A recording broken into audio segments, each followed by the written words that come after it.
नमस्कार दोस्तों। आज मैं आपसे कोई ब्रेकिंग न्यूज़ की तरह बात करने वाला नहीं। आज मैं एक ऐसी चीज़ की बात करने वाला हूँ जो शायद आपने अभी हाल फिलहाल में हेडलाइंस में देखी हो, लेकिन उसका इम्पैक्ट हमारी ज़िंदगी में कैसे पड़ेगा, आज हम उसी बारे में बात करें। अरावली।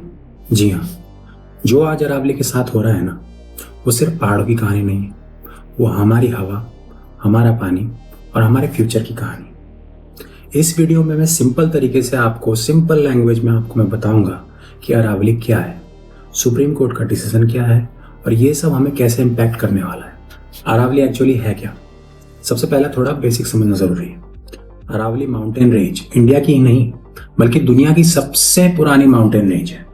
ये राजस्थान से शुरू होती है, हरियाणा, दिल्ली एनसीआर से गुजरती हुई गुजरात तक जाती है। लेकिन अरावली सिर्फ एक पहाड़ नहीं है, इसका रोल नेचर में बहुत इंपॉर्टेंट है। अरावली का एक्चुअली काम क्या है?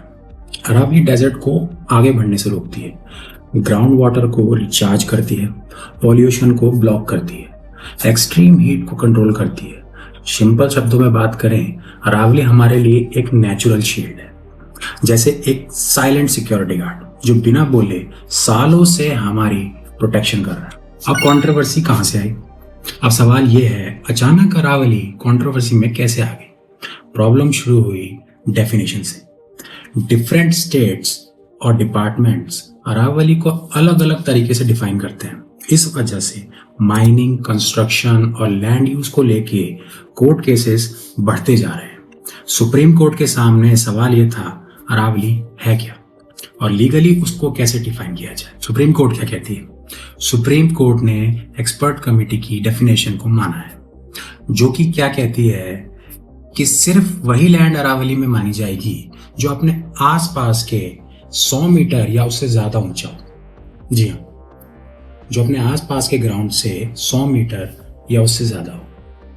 और ऐसी हिल्स अगर 500 मीटर के रेडियस के अंदर क्लस्टर में हो तब उन्हें अरावली रेंज माना जाएगा।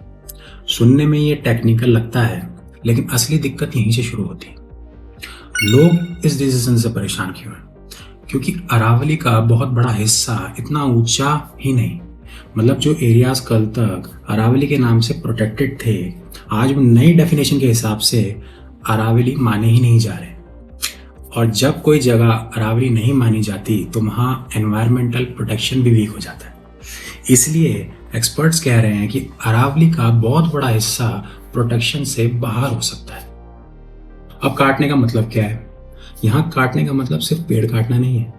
यहाँ काटने का मतलब है mining, construction, roads, real estate projects.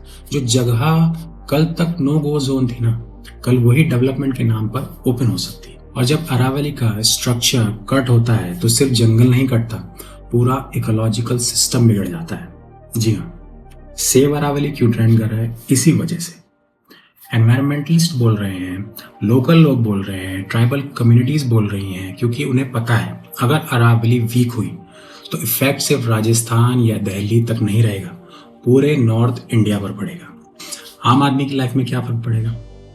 बहुत लोग ये सोच रहे हैं कि ये पहाड़ों की बात है, हमें क्या, लेकिन फर्क पड़ेगा।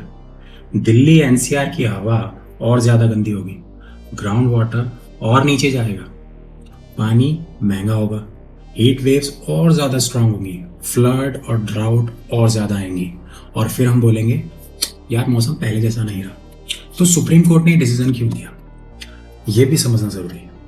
सुप्रीम कोर्ट का कहना यह नहीं था कि अरावली को डिस्ट्रॉय करो।